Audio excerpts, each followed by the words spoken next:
Now I think I got it working. Yeah, the Battle of Okinawa begins. They never dropped the nukes. That's the difference.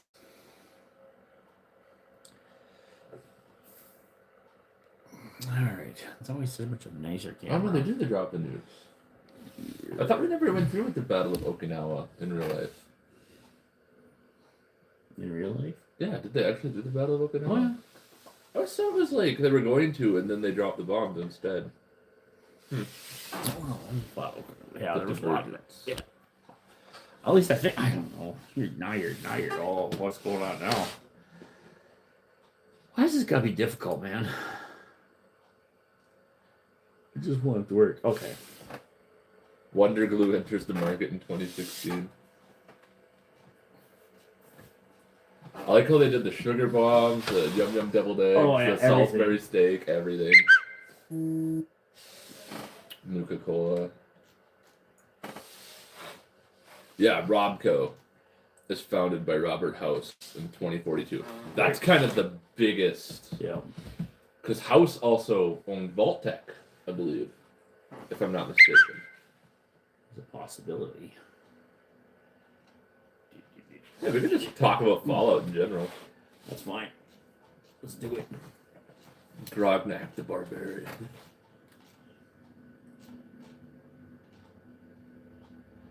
Okay, I think we're good.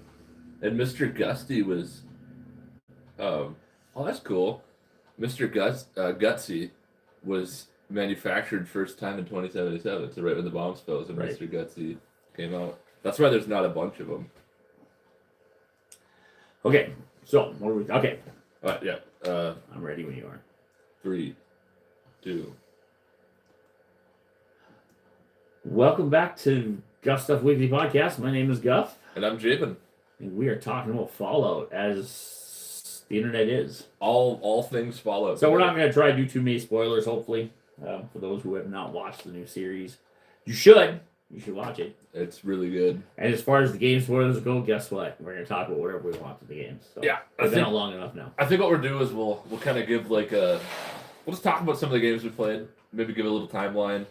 Try to give you a little primer if you've never been around Fallout before. Give you an idea of what's going on.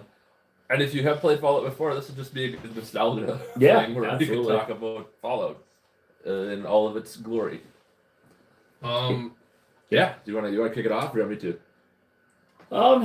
Well, I'll go ahead. My first adventure into Fallout was a game called Fallout, made by, I think it was Interplay at the time, because I don't think it had anything to do with Bethesda at the time. And it was a turn-based RPG, essentially. Yeah, it was like a Baldur's Gate clone, right? But it was like kind of like that. Yeah. Well, except Baldur's Gate wasn't turn-based. Well, except some of the combat. Yeah, you could pause it and stuff. Right. Yeah. But I think in this one, everything was turn-based.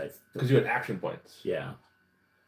Yeah, I don't remember. It's been a long time. But I know that the post-apocalyptic feeling was absolutely wonderful. And the idea that there was vaults and all kinds of stuff going on in just different factions. You could see in the first game there were different factions.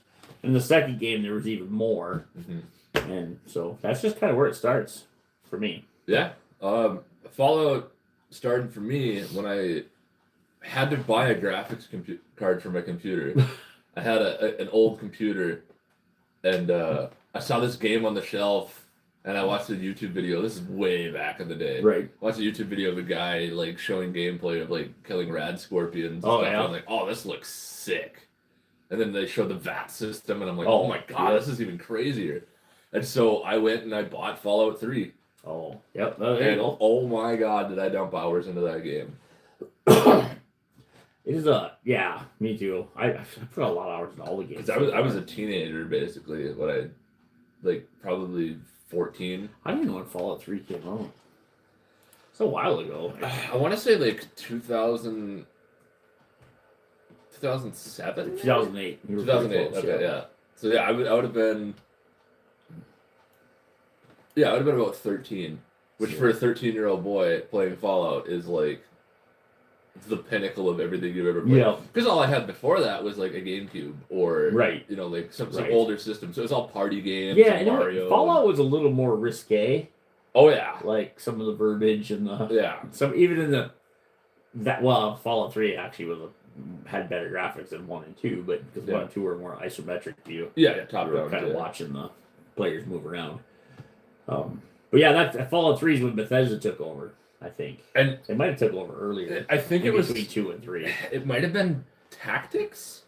Tactics would have been when they would have taken over, probably. So Interplay did Fallout 1.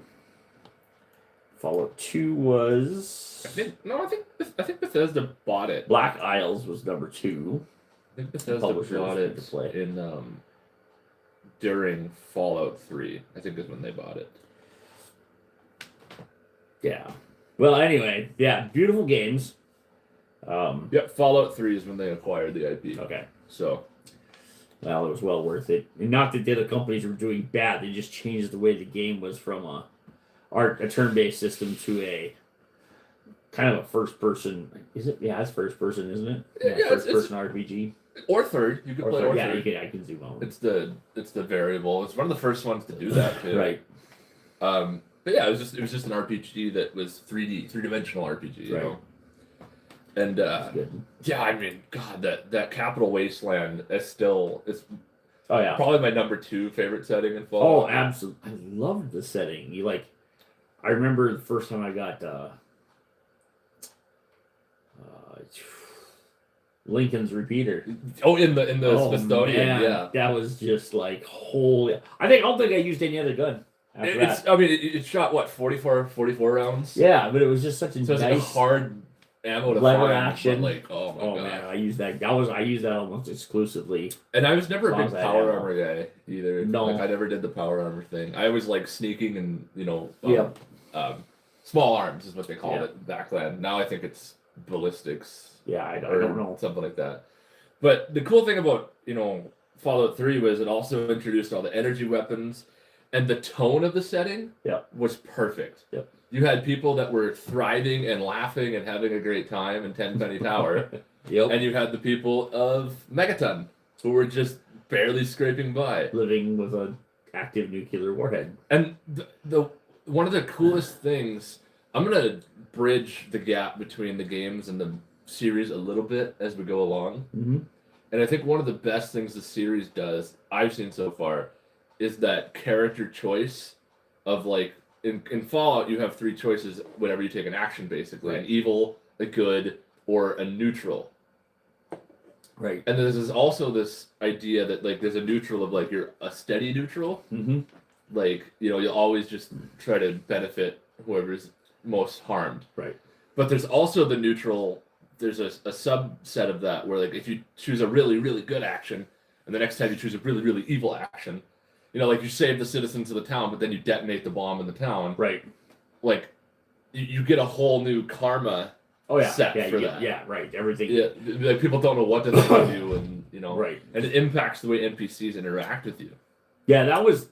Yeah, I love that about that game. And the first time I played through, I played the goody two shoes Dweller. Yeah, the Messiah of the Wastes. Yeah, the nice guy. I've tried to be the good guy throughout the story, and and then second, third times you kind of explore some of the other. At least I did explore some of the other stuff. I don't think I ever played a truly rotten person. Oh, I played a despicable character many times. I don't think I did that ever. But so one of the things I want to tie in there is that they did a really good job in the TV series of making it not like spoken about, but like you can see the karma level of all the characters. Yeah. You look at like the Ghoul and you're like, oh my goodness, this guy's definitely, a bad guy. And you look at the Vault Dweller coming out and she's definitely like the Messiah of the, like the good character. And then you get the Brotherhood guy, and he's kind of the mixed bag of you don't know what he's gonna do. Yeah, you're not sure whether he's gonna. Whether his action's good or evil, and so like they did an awesome job of really capturing that essence of Fallout, which is a really big deal in Fallout, because the karma system, unlike other RPG games, I mean some have copied it now, but like that karma system that Fallout 3 introduced, and even in Fallout 2 and Fallout 1, Yeah. to some extent, Yeah, they was there. Completely changed dialogue options and all sorts of stuff, and a lot of games have followed suit because of it. Yeah. But it's just such an integral part of the Fallout identity. Oh, absolutely. Of, people, you have your reputation, basically. Yeah. No, yeah, and they absolutely did a wonderful job. And if you go through the whole series, you'll see how that develops and how each character becomes its basically own. I mean, at the beginning, like you said, there's the ghouls this, the Vault Dwellers this, and the Brotherhood of Steel guys this. Mm-hmm. And you can see throughout the 8 episodes, which didn't seem like it was enough, even though, as they explained, it was like an 8.5-hour movie we watched. Yeah. Like, that's pretty huge. That's a pretty big budget thing, Yeah. But you can see absolutely, and then all the other characters in the middle of the story, even through the trailers, you can see some of the characters, and I won't get into any of the characters, but even just the people they bump into, Mm-hmm. The snake oil salesman, Yeah, the crabby old merchant behind the counter, yeah. the random person walking through the wasteland, they just bump into people.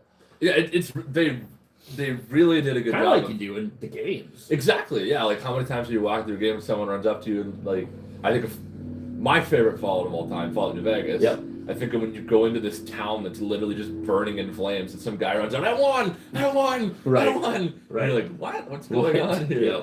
But, like, it's just that idea of there's just something so over the top, but once you understand what's happening, you're like, oh my gosh, this totally makes sense in the setting. Yeah. It's kind of dumbfounding. And even I'll use my daughter for an example. She never played any of the games. Okay. Never had interest in the post-apocalyptic style games, but she enjoyed all the episodes. She enjoyed the whole thing, and it's kind of got her brain tweaking a little bit about, do I need to know more about this lore? It's so good. And yeah, now they're watching it again with some other people, and yeah, it's really, really well done. So let's talk about. We talked about Fallout 3 a little bit. Yep. And to me, the TV series kind of follows the narrative of 3 a little bit, where it's looking for a missing person essentially. Right. Which Fallout 4 was essentially the same thing as well. Right. The only Fallout that didn't do that, even though you were looking for somebody ultimately, Right. Was Fallout New Vegas, and that's my favorite. Right. So the cool thing about the Fallout games is they're usually set in a part of the post-apocalyptic United States. Yeah. And it's usually like a secluded area or part of a larger whole. Like you have the capital wasteland, which basically is the old northeast continental United States. Yeah, Washington, Pennsylvania. Yeah. That chunk of land over there. Yeah, even Maryland and some other stuff. But just that kind northeast coast, yeah. And that's where most of the Fallout games are set. Right. The New Vegas was set on the west side, and so we got to experience the whole other side of things, and it's this like Western cowboy theme the whole time through, mixed with sci-fi robots. Yeah. And it's just such a weird, like, oxymoronic clash. Where did Fallout 4 take place? That was in Boston. Oh yeah, back to the East Coast. Yep, that was in Boston. Right. But so Fallout New Vegas was really cool because it tied in a lot of the important players in the Fallout series. Right. Namely, Mr. House. Yep. I can't remember his first name. Edwin House. Yeah, I don't remember either. Anyways, he's the guy that invented remembering things like robots, basically Robco Industries, and I believe he had a hand in Vault Tech as well. I could be wrong on that. I don't remember. I mean, you might be right or wrong. It's been so long. I'm not okay. So just for you who are listening, I have seen the whole series. Javid has not.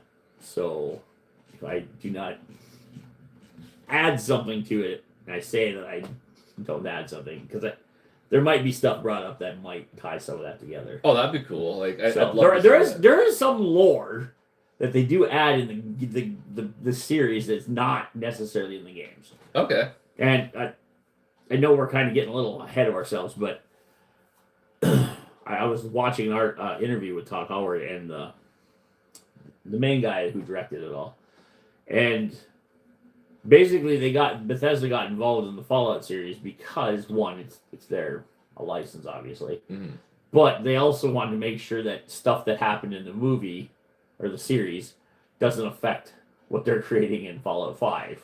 They wanted to keep it canon. Yeah, they want to keep the canon separate from each other, but still in the same universe. But let's just say that the ghoul, maybe the Fallout series was going to use 2 ghouls as the main antagonists. You know, who knows?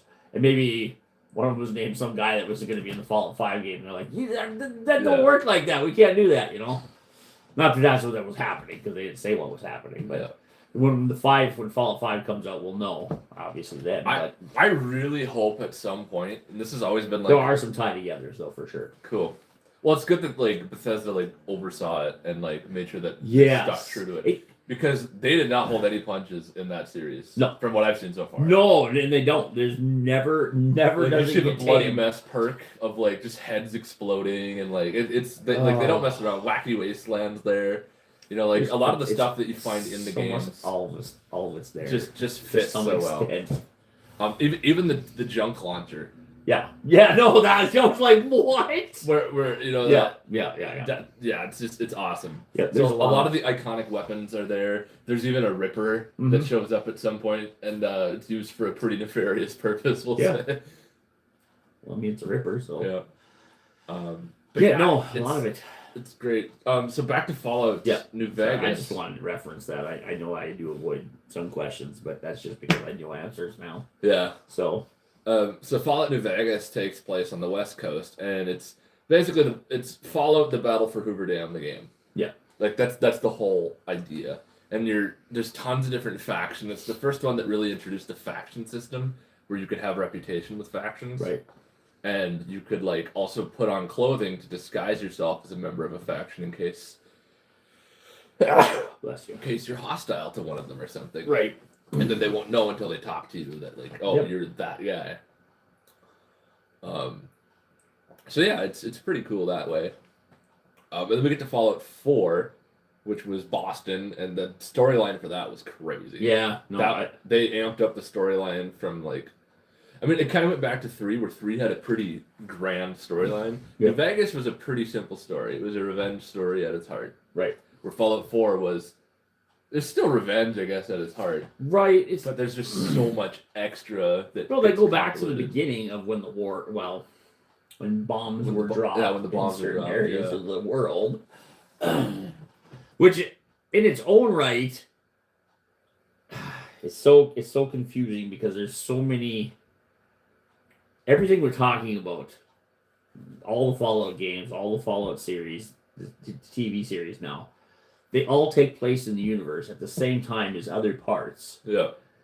But don't necessarily cross lines with each other. And what we're getting now, once this is all done, which is amazing. If you think about it, because like 3 different companies have owned this license over the years. Yeah. You had Interplay, you had Bethesda, but it was Black Isle Studios was the other one. They did number 2. And 4 studios have worked on it. Right, yeah. Because Obsidian Fallout 3. 4. Or New Vegas, sorry. New Vegas, yeah. Obsidian did Fallout New Vegas. Right. Bethesda outsourced it, right. basically. But all that together, and you have the series now. And with the series concluded, you can kind of, now that people are talking about all the games, and whether it's 76, which we haven't even talked about, Tactics. I haven't played much Tactics and some of the other ones, but you can see how all this is happening simultaneously in different parts of the world. Yet somehow this company, Bethesda, has managed to not let them screw each other over. So the continuity is always really good. Well, and the cool thing too, they're all, no matter what part of the world you're in, or the country, it's all freaking crazy. Yeah, well, I mean, it's, what do you do in a post-apocalyptic? You've got to be crazy to survive, right? Yeah, absolutely. And I think one of the most cool things about it is like in Fallout New Vegas there was some like Easter egg references to Fallout 3. Yeah. And Fallout 2. Yeah. You know, like the different canteens and stuff like that. And Fallout 4 had references to New Vegas. And so each of the games was like 5 years after the previous one. Right. As far as 3 New Vegas and 4. Right.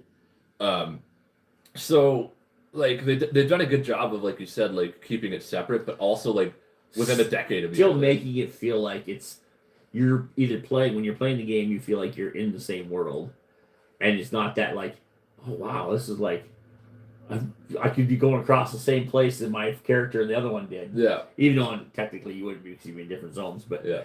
And then the continuity of it all, like it's just. It's a lot to take in. It's a huge story. There's another one I want to talk about. Yep. That's really out there. Yep. And it's not an official Fallout game. Okay. But it's like a fan-made mod for another game. Okay. So Hearts of Iron 4 is like a military World War II strategy game. Right. Like where you make military bases, you control the formation sizes, the tanks, what's in your formation. It's a 4X game made by Paradox that's just super complex, like Stellaris or something like that. Right. Someone made a mod for it called Old World Blues. Oh no. Where you can play in the Fallout universe. There you go. And it's right around the time of Fallout New Vegas. And you can play as like the California Republic, you can play as Mr. House's faction, you can play as the Wastelanders from the Wasteland series. Right. So like nice. Colonel Snake or Captain Snake, whatever his name is. I have no idea. There's so many craziness. It's like Snake McCloud or something. I can't remember his name. But it's a really cool. If you want like a grand strategy Fallout, it's an interesting way to do it because the mod's free, right? And the game itself, the base game's pretty cheap. So it's a really interesting. I just thought that deserved a shout out because it's super well done, right? And honestly, based off Fallout universe. Most of my time in Hearts of Iron 4 has been spent playing that mod. Nice, because like the base game is just it's good, right? But the Fallout mod just perfect. Right. Like it's so good. And you can play as like, we didn't even talk about Caesar's Legion or anything like that. Yeah, well, which is a whole nother thing. It gets kind of crazy. I know that with this Fallout, we're probably going to end up talking about Fallout off and on for the next year or two. Yeah, because they're coming. They promised a second season already. Good. Probably a third and fourth, just because like it took over. It just flooded it. And now they're re-releasing new mods, or they're releasing new content for Fallout 4. Fallout 76 is getting some more stuff right away. They also put a huge sale out. Yeah. Oh yeah. Like, yeah. You could buy like cheap. The entire things for dirt cheap. Yeah, because they know that this show has got people. For instance, I'll use like The Boys for example. Amazon made this show called The Boys, which is modern. What would superheroes be if they were really it's based off of like a comic book from right. But I mean, it's kind of like what would happen if we had superheroes unchecked because they're superheroes and we're just peasants, right? Yeah. And that brought in a lot of people to say the Amazon studios, which maybe not have paid attention to anything before. But with Fallout, that does the same thing. Because it's the shock and awe of the whole area. It's just, they went so, I didn't even know the word, but so like... gung-ho? Primal. Oh, okay. Like, it's just so gritty and so primal. Yeah. That you're bringing in people that would be... bringing people to the universe. And there was enough in that show that makes you go, man, is that how the games are? Yeah. And you're like, yeah. That's exactly how but a gamer would be like, yeah, that's how the games were, excluding the few... gamers out there that I actually didn't like because of the shut up, you don't know what you're talking about. Pardon me. I mean, I can't imagine giving the show a negative review because it if you've played the games and truly played the games, and just enjoyed the characters, and if you liked the Fallout setting, you're gonna love the show. Right? Yeah, I know it's because they did such a good job of capturing it. I will say it moves. My only gripe with the show is that it does blip around quite a bit. Yeah. So it doesn't feel quite like a game where you're just following a main character. Right. It does blip around a little bit. But I think they did that to explain some of the lore. Yeah. And there's a lot to digest in 8 hours. Yeah. Think about one Fallout playthrough. It's normally like 200 hours you're playing Fallout before you're on another game. Right. And you said you got through episode 4, so you've been watching for 4 hours already. Yeah. Yeah, if they didn't do what they were doing, I didn't like that at first either. That would have been my only gripe. Mm-hmm. But once you watch it all, you're like, oh, Oh, okay. Yeah. It makes more sense now because if you're watching a series, it's not like playing a game. Mm-hmm. You don't get to control the characters on the TV series. Yeah. So you literally have to just watch them and enjoy what is going on. So the secrets you could uncover in a game, you have to physically go out and run your character over and do this quest. In the show, they just gotta kind of tease it along until the end. Yeah, and I'd say the first 4 episodes were like leaders. The last 4 episodes are like, here, we're gonna dump all this on you and just let your brain rot for a little bit. Yeah, like we've cast the line, but now you. Here we go. Now we're gonna show you what really is going on here. Yeah. It's like, oh, my head hurts. Yeah, there was a bomb, like that was dropped at the end of the 4th episode that was like huge, and I kind of had an idea of it. Like, because I've played Fallout, I kind of know where it's going. Oh yeah, absolutely. Yeah, but, if you played Fallout, you can kind of guess where some of this is going. Yeah, but when I don't want to spoil anything, but when they learn the history of what happened in their neighbors' area and who was behind it, that's like, oh, okay. Yeah, that's Fallout. That's Fallout through and through. Oh, absolutely. It is just because in Fallout 3, you learn about your dad. Yeah. In Fallout 3, you're like, oh, okay. Oh. So they're doing kind of that. Huh. Interesting. Cloning my dad. Okay.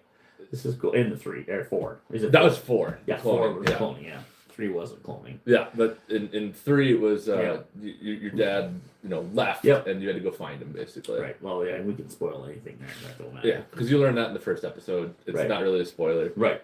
But they also, I will say, Lucy is definitely the main character, the Vault Dweller. Yeah. Like, because following her around, like it cares about her story. It puts more weight in her story than a lot of the others. Right. But they did a good job of making the ghoul feel really important. I think all 3 of the main characters, which obviously we discussed what they were. Mm-hmm. I mean, there's obviously side characters that are important and will obviously be way more important in the upcoming future, I'm sure. But nothing. Okay, to be fair, if you watch episodes 1, 2, 3, and 4, 4, 5, or 5, 6, and 7, and 8. I mean, nothing's sacred. I'm just letting you know, nothing is sacred. The only thing sacred.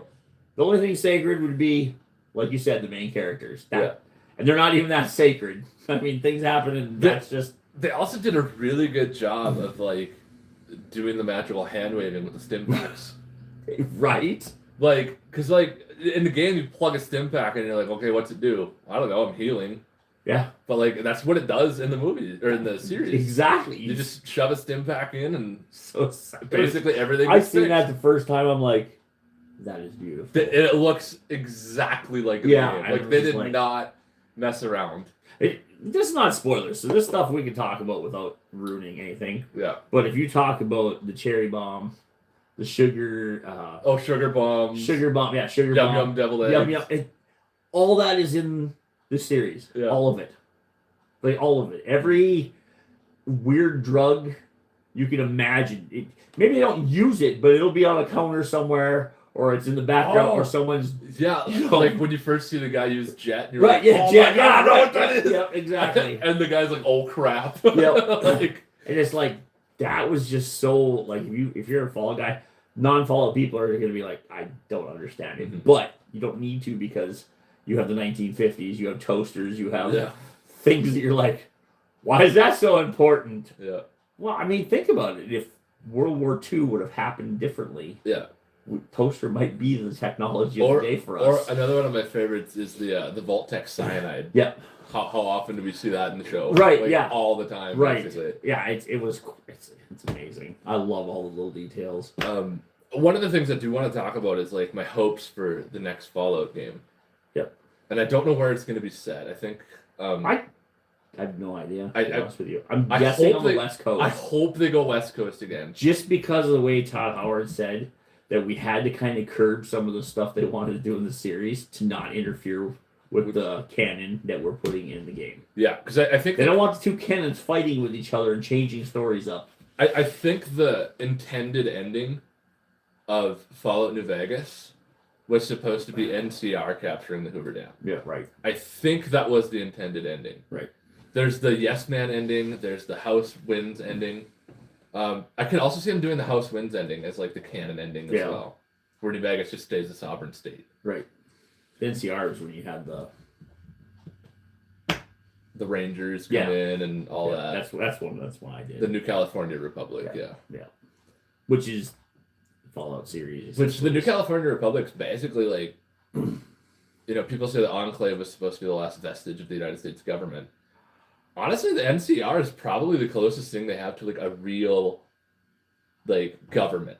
You know what the sad thing is you look at all the factions in the game, and even some of the crazy ones, they all have bits of the government. Yeah, a little, yeah. Some of them are just militant, some are, like, the Brotherhood of Steel. And I'm not trying to spoil nothing, I don't think it's really a spoiler, but there's a clip in there where they show the Brotherhood of Steel, like, in their training camp. Oh, yeah. It's just a bunch of Marines. It's just a bunch of, it's a barracks. My son was a Marine, and I'm 100% sure that if he was here right now, he would say, that's pretty much what we do. What it was, yeah. It's just a bunch of Marines acting like a bunch of crayon eaters. Well, that's because being crazy. The U.S. military, the Marines, I think, were the ones that used the T-45 and the T-51 and the T-60 power armors. Right. Like they were trained to use that. That's why I don't want to. I can't spoil anything, but there's a lot of cool stuff. But I'm thinking that the factions, you have that, and then you have the Enclave would be this, and you have the. I also really hope that we get the option to play as a ghoul.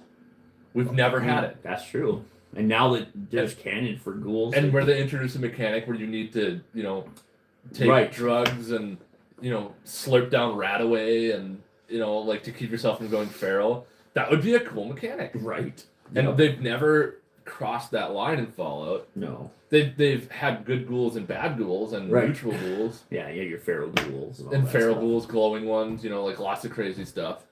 But it'd be really interesting to see that option. Yeah, no, I agree. Like, I would love the option to play as a ghoul. Like, a character creation, you get a chance. Right. Also, if we go back to West Coast, the super mutants are barely there. Jacobstown is the only place in New Vegas where you meet super mutants. Right.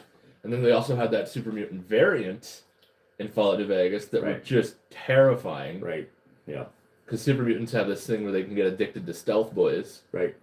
And it's like, it's just crazy. It is, and God dang. But I hope Fallout 5 follows in the footsteps of New Vegas and gives us that setting again. Yeah. Because I would lose it. I would have so much fun again. I think they will. I honestly think they're not going to stray off the path too far. And I don't think that. I think they're just going to keep going. I honestly do. Like, I think that the series is going to take its own thing and go its own way. You're talking about good advertising. Yeah. The series has been really good advertising. Yeah, no, the series is absolutely the best advertising. And they're making money off it, too. Yeah. And then I guess as, like, my final cherry on the top is if Amazon does with Warhammer what they've done with Fallout. Right.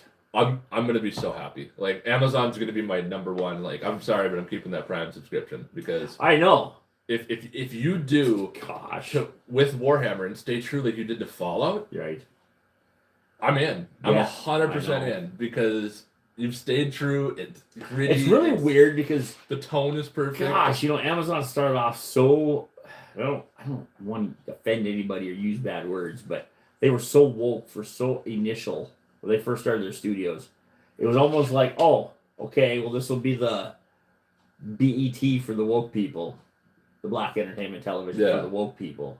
And whatever, if you have your own channel, I don't care. But I'm like, do I want to pay for Amazon subscription just to tell me that I'm a white male, I'm a horrible human? Yeah. But then the boys came out, and then this comes out, and some other shows have come out. And I'm like, okay, Amazon's completely like. Their Amazon MGM Studios just wants to make money and great content. They just want to make good stories. And it's working. And all the good stories, whether it's the woke stuff or not. One of the interesting things, too, is, like, you have, like, non-binary characters in the Fallout series. But they don't make a big deal out of it. They literally just introduce the character. I mean, isn't every ghoul, what is word ghouls? Ghouls are gendered. I mean, the fair ones, I mean, they could be whatever. What about some of the monsters? I mean, you don't know. Right, yeah. Super mutants are another one. Right. Super mutants are another one. Anyway, yeah. They're kind of like off track there, but. Yeah. Anyways, long story short, Fallout series is great. You should watch it. If you like Fallout series, play the games. Never played the games, play the games. Go get them before they get off sale. Yeah, they're all free with Prime right now. Yeah, and then And if you don't want to do that, then even go on to Steam, Steam they're or like Humble Bundle and pick $5. them up. Yeah, good old games, whatever. Yeah. Anyway, I guess that's good. That's Until all next things time. Fallout. Till you're done watching them all, and then we can do some spoilers later, maybe in a few weeks. Probably We'll a come month back or to two. it. Yeah, that way everybody's got a chance to watch all the 8 episodes. But in a couple weeks, if you haven't watched all the Fallout series, shame on you. You should have. It's pretty good. All right, until next time. All right, bye. What's up, Cole? Mr. Storm? Have you seen any of it yet? Have you watched the Fallout series?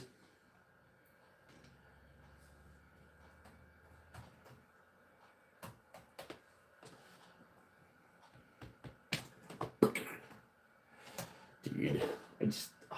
You know what I miss out of... I know we're still recording, so... Just in case. Oh, streaming? Yeah, we're still streaming. So, try not to spoil it too much. Oh, no, I was going to say, you know what I miss most about wasn't going to watch it, not a Fallout person. Well, you will be after you watch it, hopefully. Really? Wow, I mean... Yeah, I know Katie wasn't either, but she loved the series. Yeah, She absolutely loved the series. Even though she's not a Fallout person, she doesn't like post-apocalyptic. I've never heard of anybody that played the game and didn't like it. Yeah, that's true. I guess there's things that people might not like about it. Well, you can find that in any game. There is no perfect video but game. But like the VATS thing, you don't even have to use VATS to play. I rarely use it. Only on when I got a death call ripping and super mutants coming here. Then I'm like, okay, VATS system. When shit hits the fan, I usually pull out a shotgun or an automatic weapon and then hit VATS systems all the legs so they can slow down a little bit. Yeah. Oh, you played the games, not a huge fan. Okay, well. I mean, that's fair. To be fair, I still think if you watched episode 1, you'd probably start watching episode 2, and then 3 and 4, and then you'd finish it. It's well worth it. It's 8.5 hours of entertainment. It's good entertainment. It's a little gritty, a little gory, a little... I will say Walter Goggins as the ghoul is just... Yeah, Walter Goggins. Literally the perfect casting. I can't think of anybody that would have been better. At this point, no. Because he's just well, I like Walter Goggins in lots of the movies he's been in. Yeah, I like him in Django Unchained. I liked him a lot in that. He was really good in Justified, too, in the series. Mm-hmm. He played, like, the main villain. The only other guy I think that would have been, like, a good fit that's, like, almost exactly adjacent to Walter Goggins is the guy that played the main character in Burn Notice. I don't think I ever watched that. I have to look. He played in a movie with Jeffrey Donovan. Yeah. Oops. He looks kind of just like him. That guy? Yeah. Oh yeah, I can see that. But he's a pretty good actor. I think he could have done it. But I actually think he'd be a better like NCR guy. Well, we'll see what happens. Well, you will anyway. I will. You'll see more stuff. Yeah, there's more stuff that's gonna happen. You get to see the last 4 episodes. Anyway, but it's also cool that they brought back the Enclave. Yeah, oh yeah. Because at the end of Fallout 3, it was like up in the air of whether or not they were even around anymore. Mm-hmm. Because when you activate the Statue of Liberty in Fallout 3 and destroy the Enclave, basically, they got pushed out of the Capital Wasteland, which was like their main operating hub. Right. And then, oh god, I forgot about Operation Anchorage too. How many vaults were there? Do you know? Vaults? Yeah. I was watching a video, and one of the questions that came up were the top Google questions. How many vaults are in the Fallout universe? Well, in New Vegas, you get up to Vault 21, I think. Right. Because it's Vaults 1 through 21. Yep.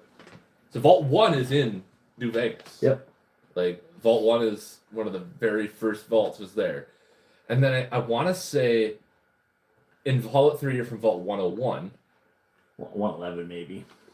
One of them you're from 111. I don't remember which one it is. I think that's 4. That might be. I don't remember. So I want to say there's probably around 200 to 300 vaults. I would guess that there's a lot of speculation. And there's a lot of things that were done with the different vaults. But I'm gonna speculate after the series is over and after you finished it, and then 5 comes out, I think we're gonna find a lot more out about the vault, the whole vault system. Well, if it's on itself. the west side, we will, because then we have all of the whole system. Because I think the people who created it were like you said. No, I just let it ring. I don't care. We're oh man, let's see here. Robert Edwin House. Yeah. So it was Edwin, but Uh-oh. it's Robert. Bob House. Doing. Okay, there we go. Well, we're back. Okay. So pre-war, Mr. House.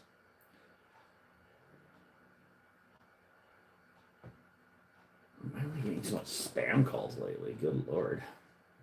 I was doing really good there for a long time, and now I'm starting to get spam again. Must have visited the wrong website or something. Who knows?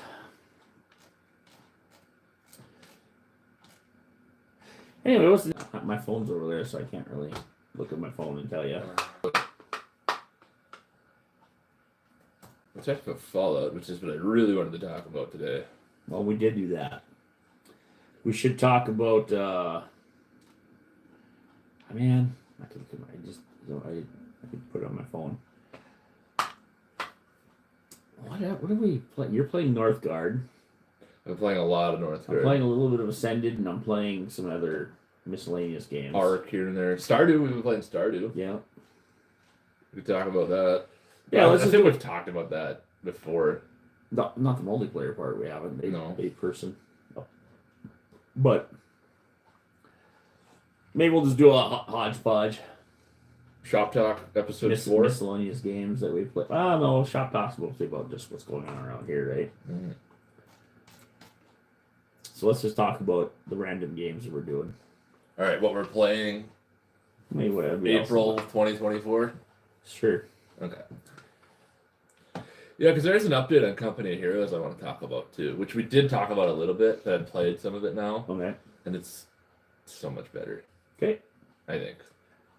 Let's do it then. And then you're doing Ark Survival Ascended. Yep. Almost done rendering. So. Oh, we're not ready. Oh. Yeah. I mean, that was 32 minutes of podcast. Yeah. So. Storm, what are you playing? What's your game? I'm gonna say Overwatch 2, Destiny 2, and Northgard. Overwatch. And Wingspan, just in there. People love that game. It's a pretty cool game. I've only played it once, but it made an impression on me. I think Scar and Torvald have been playing it on Board Game Simulator. The actual Wormspan's coming out too. Playing the actual board game version, not the. There must be a digital. There's a digital version, yeah. I think they're just playing the board game, the actual tabletop board game version. Actually, Tabletop Simulator is an interesting one because it's functional. It works. He hates Overwatch, but that's what the friends play. So fair enough. Yeah, when the what is it, the Peapods? Is that the name of this? Welcome back to Guffs Stuff Weekly Podcast. My name. Oh, crashed it! I crashed my stuff. Just a video. No, the Bulls. Oh, you changed friends. Okay. The boys. Okay, fair enough. Well, we're gonna do another video on what we've been playing, I think. And this one we can incorporate in chat too if we want. Yeah, we do in chat stuff also in this one. On the second ones, yeah. Yeah, the random talk stuff. So 3, 2, 1. What? Go. Okay. Hi, welcome back to Guffs Stuff Weekly Podcast. I'm Javen. I'm Guff.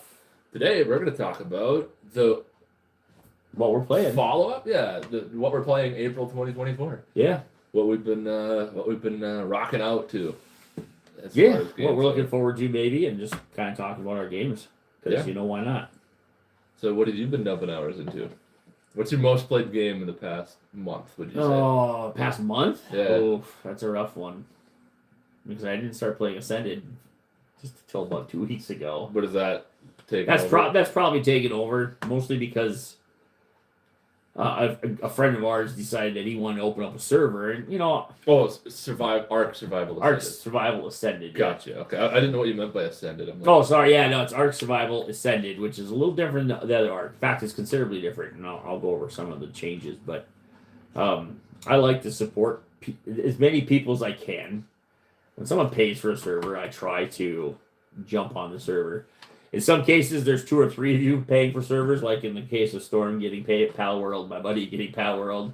I had 3 or 4 people hosting Pal World servers, and I can only play on one of them at a time. So, so I just picked one and went with it. But yeah, a guy decided he really wanted to pay for a server, and if you didn't know, my biggest gripe with Ark Ascended, other than the fact they made me pay for Ark again, shame on you, was the fact that they have full control over all the private servers, and they only have an exclusive deal with a company called Nitrado, and the prices are ridiculous for servers. Really? Ridiculous. Like I don't know. I think it starts at like $30 a month for a server. Oh yeah, it's ridiculous. Which I'm really horrified by. You better get at least like 12 people for that. Yeah, well, we have quite a few people playing, so that's. But I mean, like the capacity, like it's. Oh yeah, I don't know how many people it is, but I know the game is actually pretty decent, and some of the changes were definitely quality of life changes that we needed that they should have just put in the freaking first game. But what do you do? Mm-hmm. Let's see here. Yeah, Nitrado, blah blah blah. Well, I looked that up. What are you playing? Oh yeah. $25.99 a month for a crossplay, which is what they wanted. That's for 20 slots. Okay, so that's not $25 bucks. But you don't need 20 slots. Like, why not have a 12? There are no smaller ones. It basically starts at 20 slots. Rough. Looks like they have for 3 days you can pay $6 to try for 3 days. So 90 days is $70. Yeah, it's crazy. I guess you got 20 slots is as low as you can go. Some of the quality of life things was Smite. He's gonna play Smite 2 also. Get going on the. I guess they're dropping new content. Or Smite? No, Smite 2 is a new game, isn't it? Yeah. Oh no. Yeah, Are we losing you for a couple of years? No, I'm not gonna go back to Smite. At least not in any official capacity. Fair enough. Anyway, so yeah, Ark Survival Ascended pretty good.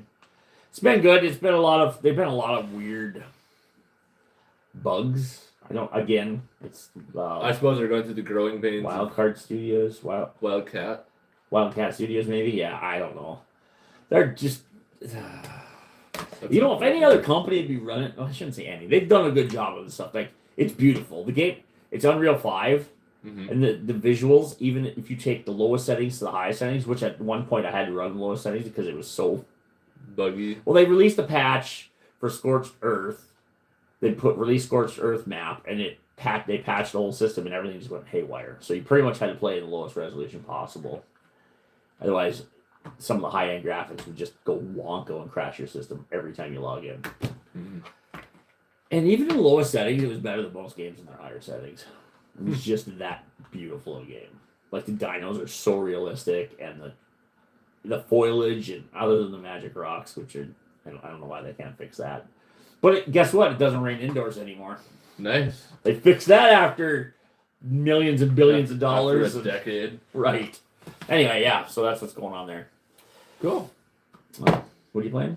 Well, one game has definitely been toppling all others in playtime for me lately. That's Northgard. Yep. Got back into that. It's by Shiro Games. They make a lot of cool stuff. They make War Tales, which is like a Mountain Blade but top down. They also make Dune Spice Wars. Quite a few different games. Right. But Northgard has been what I've been playing a lot, and that is so fun because it's an RTS game, so it's a real-time strategy. Right. But the pace of it is a lot slower than like Age of Empires because you don't actually control unit production. Right. You have a currency that I'm not gonna call it currency. It's a resource that you have to manage. It's called happiness, and the happier you are, the quicker you get villagers. Right. And then you assign villagers to jobs. So there isn't like Age of Empires where you need to make a barracks and make spearmen and archers and all that. It's just straight up you get villagers and then you assign them as needed. It's also like decision making is pretty important in it, like what tiles to take when, because it is a tile based game. But It's almost got some Civ. It's weird because it's Civ, like it's tile based, and you have resources on the tiles. But it's a little different than. But it's RTS because you control individual units, yep. and it's real time, and there's no end turn or anything like that. Right.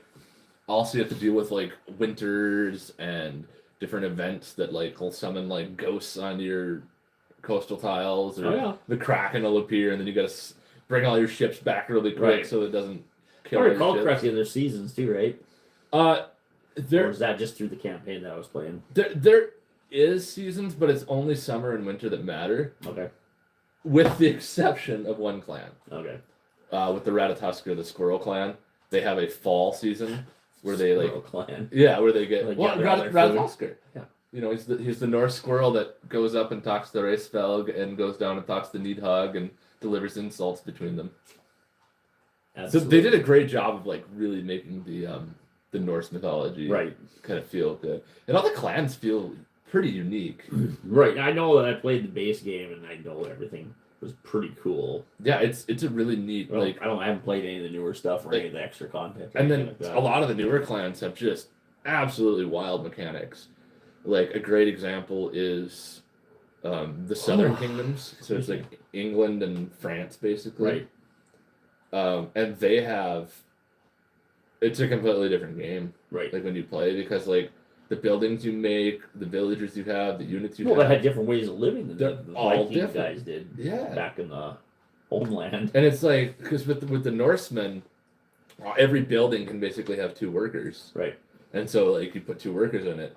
But with the English and the French, you can put as many workers on a building as you want. So you need food, you just take all your guys and put them on one food building.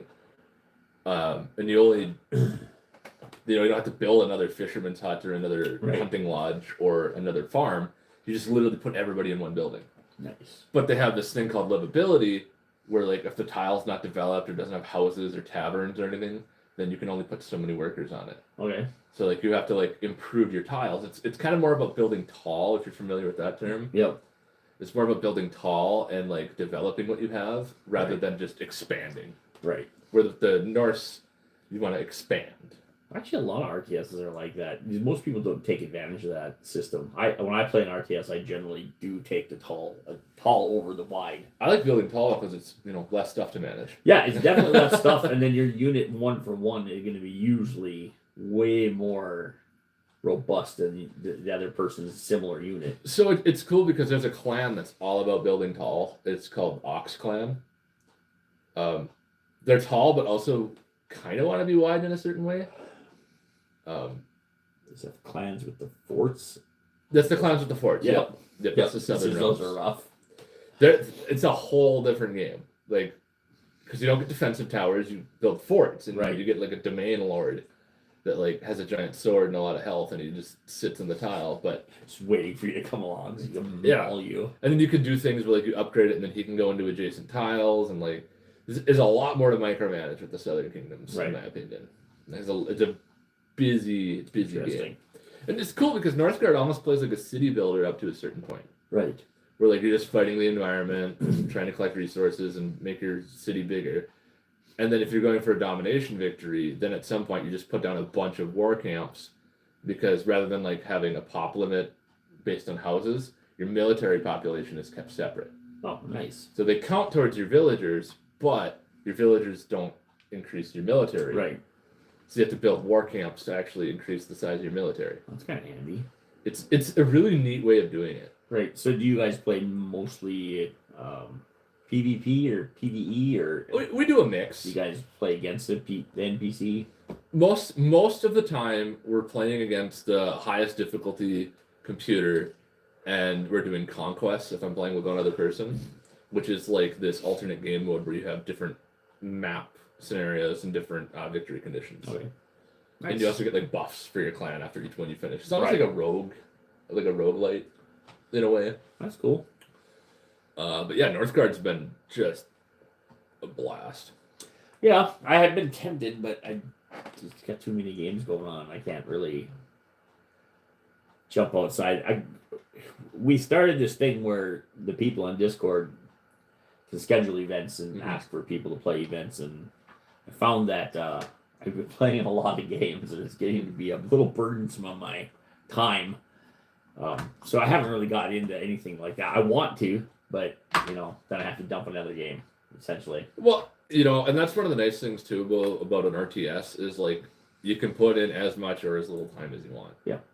You don't have to play all the time. No, but right now I pretty much the only 2 nights a week I play just for myself would be Tuesday and Wednesday. The rest of the nights I've already got capped out for everybody else.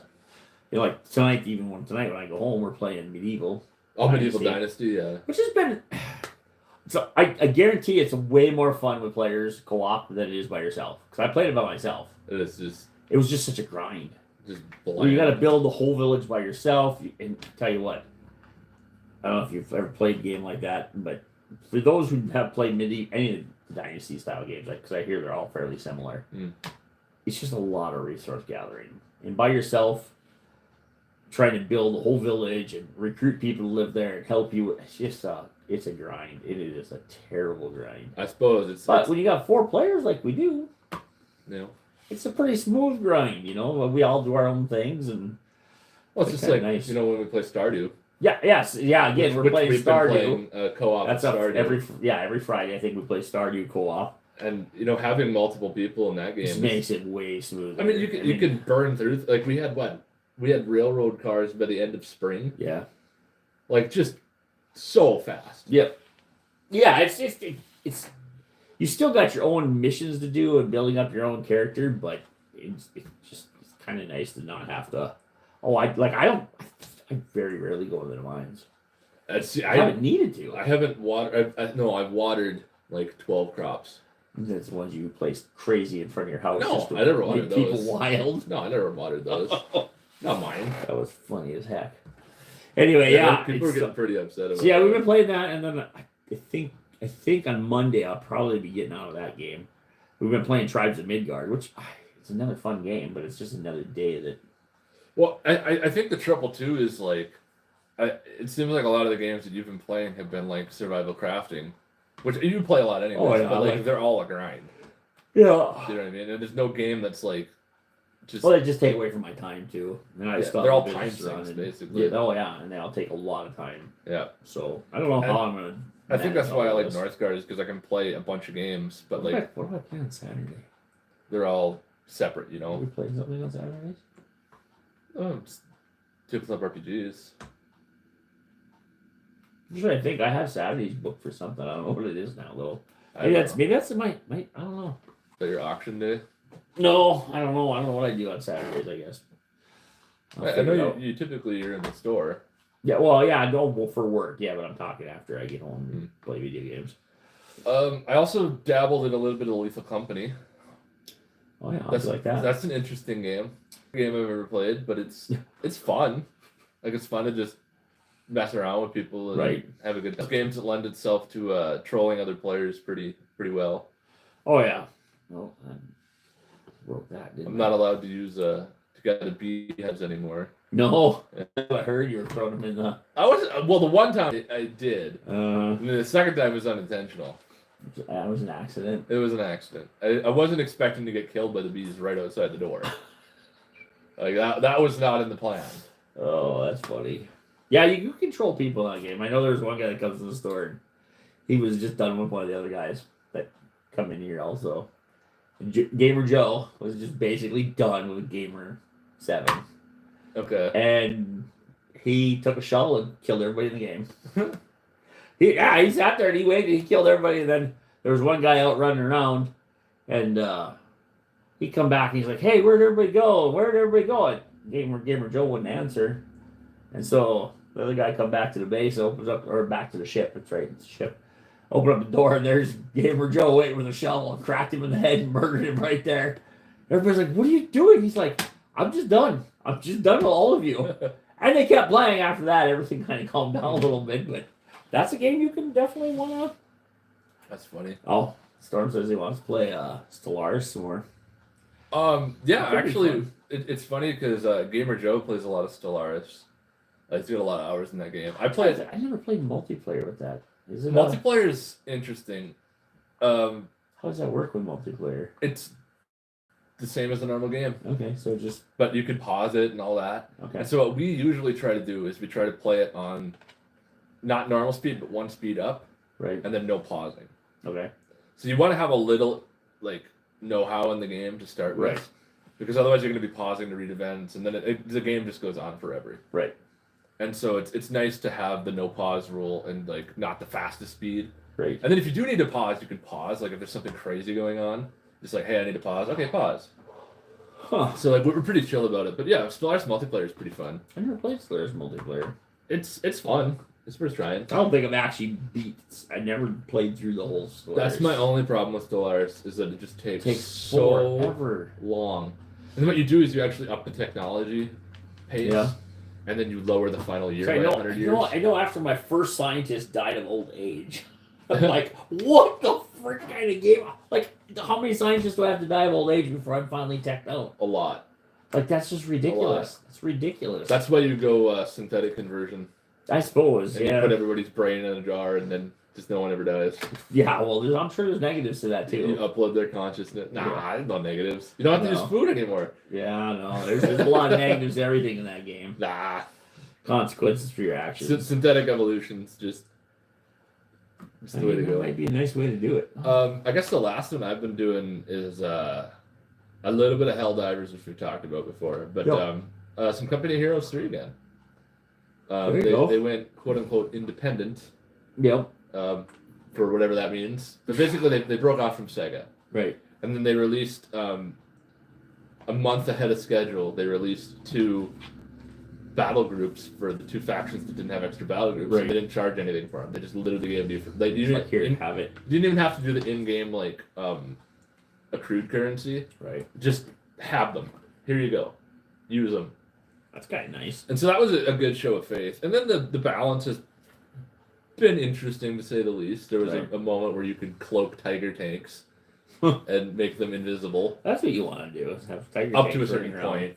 You know, and then you walk your infantry up and 10 feet away is a tiger tank. You're like, oh, well, so much for that squad. That's bad. But they patched out a lot of that, and they balanced it and did a hot fix. And yeah, it's been fun to play. I've been playing mostly like a campaign, just kind of going back through that, which some people don't really care for it. But it's kind of like a Total War style. I like campaigns, though. I've always felt that I always like to play a campaign before I even do any multiplayer, because I feel like if I play campaign, I'm playing the game the way the developers really envisioned it and how they really wanted you to. Lots of multiplayer, and especially in RTSs and things like that, tend to be, here, we'll make you happy by letting you fight with your buddies. And there's nothing wrong with that. I like multiplayer like Age of Empires, Empire Earth, and those games go on and on. And I like multiplayer in all of them. It's just I like campaigns. I really do. I've always thought they've been a good way to learn the game. And my only gripe with campaigns in like a great example is StarCraft and even Company Heroes is that the campaigns teach you how to move the pieces. Yeah. But you don't really learn how to play multiplayer. Because multiplayer is usually a completely different game. Yeah. Because like Northgard's a pretty decent example. We're ending most of our games in like 804, 805. And most of the multiplayer, it's 802. Like it just... Wait, what does that mean? 804, 805, 802? The year 804, 805. Okay. So like the games are going twice as long when we play them. Right. With our, against bots or whatever. But in like the ranked multiplayer... Right. Games are just over so quick. Right. Because the optimal way to play is to generate a bunch of resources, convert all your dudes to military, and then just kill everybody. Right. Well, I think you know what? Those all these games come back from a day where there was no multiplayer for most of it. It was just added on because it's kind of like Bethesda, Fallout 76. They just did it in Elder Scrolls because people were like, "You have to do it," and they're like, "Fine." Yeah. And now they've been okay franchises for them. But I mean, competitive multiplayer versus casual multiplayer is a whole different ballgame. It's just, Magic is a great example of this too. When you get to go to play in a tournament or a PPTQ, a qualifier or anything like that. Right. It's a different. It's a shark pool. It's Oh, a I short imagine. game. I imagine so. Because when we play casually around here, it's like, oh, you play with what cards you have or Right. whatever. But then when you want to actually compete, you're buying 4 copies of a really good card, and Right. it just becomes the power level Right. scales, and the game becomes. Well, different. there is a. Yeah, I suppose there could be something to be said about that. Just the underlying nature of competitive games. Yeah, I could be competitive. I do like campaigns. I just like the way, because I think it's hard to get what a developer wants from a game. It's okay. We'll use Call of Duty for example, because Call of Duty campaigns used to be 20, 30-hour campaigns back when they first came out, and multiplayer was just one of those things they threw on afterwards, just like make the people happy, Yeah. right? And now I don't even know if they have campaigns anymore. Well, If it Battlefield is, never did. No, not Battlefield. I'm talking Call of Duty. Right, but Well, Battlefield, Call of Duty was out first, though. I believe, wasn't it? no, Battlefield 1941 came out way back. They didn't have first person campaign. No, All right. Well, I never not played that, it. not that I'm aware of. And I think that Oh wait, maybe they did. I don't remember. I don't think they did. I don't remember.